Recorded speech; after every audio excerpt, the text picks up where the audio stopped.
أعوذ بالله من الشيطان الرجيم بسم الله الرحمن الرحیم۔ مشرکین مکہ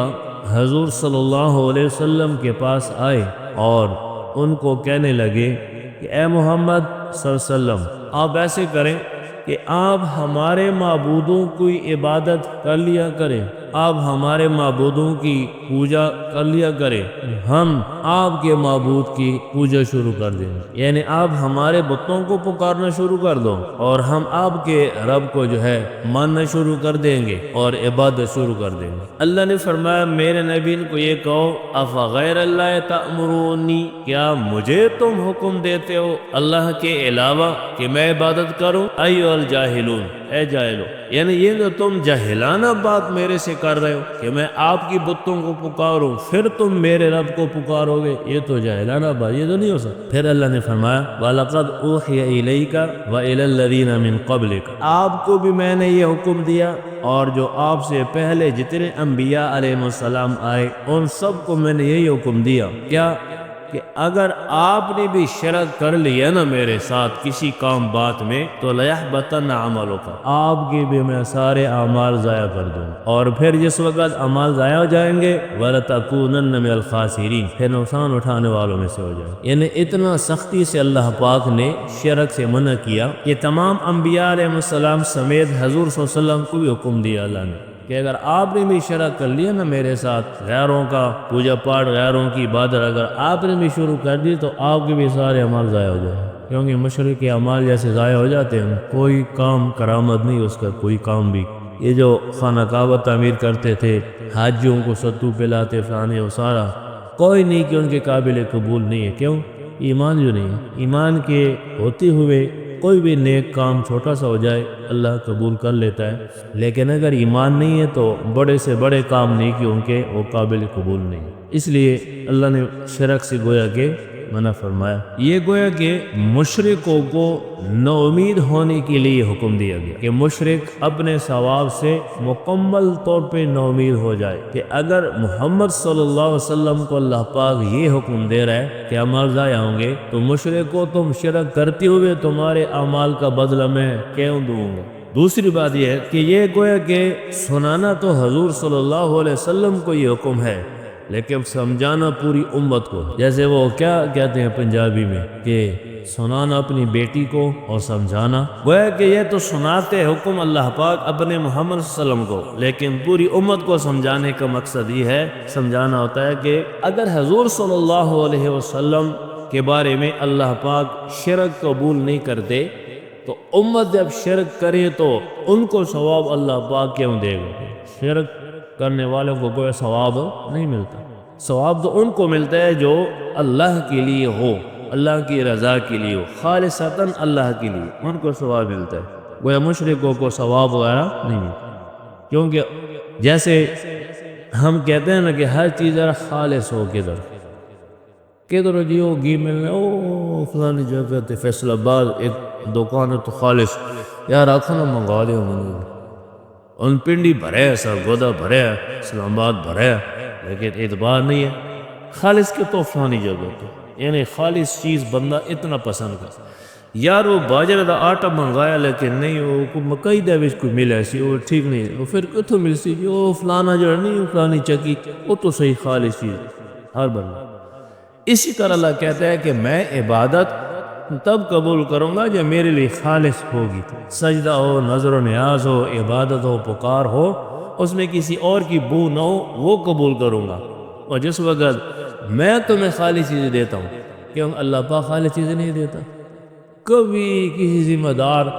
زمیندار نے یہ دیکھا سنا لکھا، سائنسدانوں نے ٹی وی میں کوئی فیس بک تے آیا کہ جی اتنے مکئی سی تے وچ گندم ہی اپنے آپ آ گئی، آٹا پسایا نہ مکئی نہ تے وچ گندم بھی آ گیا اپنے آپ، آٹا پیسا مل کے آ گیا۔ وہ فلانا جڑا باغ نہیں ہے، ہاں جی وہ امرود نے بوٹے لگے نے تے اتنے مالٹے نے بھی آ گئے نے، اتنے امرود کی جگہ تے مالٹے آ گیا ہوتے، کبھی سن نہیں؟ کیلے کا لگیا جی، کیلے کا وہاں انگور آ گئے اس کے ساتھ، نہیں کیوں؟ خالص اللہ پاک چیز دیتا ہے۔ جیسے اللہ پاک چیزیں خالص دیتا ہے، عبادت بھی اللہ خالص مانگتا ہے کہ سجدوں میں کسی اور کی سجدے شامل نہ ہو، عبادت میں کسی اور کی عبادت نہ ہو۔ طواف کرو تو اس طواف میں کسی اور کی طواف اس میں شامل نہ ہو، زندگی میں صرف خالصتاً اللہ کی عبادت۔ پھر اللہ کہتا ہے میں ان کو ثواب دیتا ہوں۔ پھر اس لیے مشرکوں کو ان کے اعمال کا ثواب میں نہیں دوں گا، بلکہ اللہ نے فرمایا بل اللہ فاعبد، میرے نبی بلکہ اللہ کی عبادت کر، وکم من الشاکرین، اور شکر کرنے والوں میں سے رہو۔ انہیں گویا کہ جو خالصتاً اللہ کی عبادت کرتا ہے نا، سمجھو کہ وہ اللہ کا شکر گزار ہے، وہ اللہ کا شکر گزار ہے۔ جو غیروں کی عبادت کرے گویا کہ وہ اللہ کا شکر گزار۔ وما قدر اللہ حق قدرہ، جو غیروں کی عبادت کرتے ہیں اللہ کہتا ہے کہ انہوں نے اللہ کی قدر کی بھی نہیں اور اللہ کی قدر کو پہچانا بھی نہیں کہ اللہ کیا چیز ہے، اللہ کتنی بڑی چیز ہے جو سارا نظام چلاتا ہے۔ مشرق آدمی کے ذہن میں اللہ کی بڑائی ابھی تک بیٹھی نہیں ہے، اس لیے غیروں کی عبادت کرتا ہے۔ ایک یہودی عالم آیا حضور صلی اللہ علیہ وسلم کے پاس، اور اس یہودی عالم نے کہا کہ اے محمد صلی اللہ علیہ وسلم، ایک قیامت کے دن ایک اللہ پہ آسمان اٹھائے گا، ایک اللہ پہ ایک انگلی پہ وہ زمین اٹھائے گا، ایک انگلی پہ پہاڑوں کو، ایک انگلی کو مخلوق کو یوں اٹھائے گا اور پھر یوں پکڑے گا اللہ پاک۔ قیامت کے دن زمین کو انگلی پہ اٹھا لے گا، آسمان پہ انگلی کو اٹھا لے گا، تو پھر وہ لپیٹا جائے گا اور ہلائے گا۔ تو حضور صلی اللہ علیہ وسلم مسکرا گئے اور فرمایا کہ جی ہاں۔ پھر یہ آیت آ گئی کہ دیکھو یہ مشرکوں نے اللہ کی قدر نہیں پہچانی، یہ مذاق کے طور پہ کہہ رہا ہے کہ اللہ پاک ایک انگلی پہ آسمان اٹھا لے گا، زمین اٹھا لے گا۔ اللہ کے نبی نے فرمایا ہاں، کہ جس وقت قیامت آئے گی نا، والارض جميعا قبضته یوم القیامہ، اللہ پاک ساری زمین کو ایک مٹھی میں لے لے گا یوں، اور والسماوات مطویات بیمینہ، اور آسمان بھی اللہ پاک دائیں ہاتھ میں لپیٹ لے گا۔ حدیث میں آتا ہے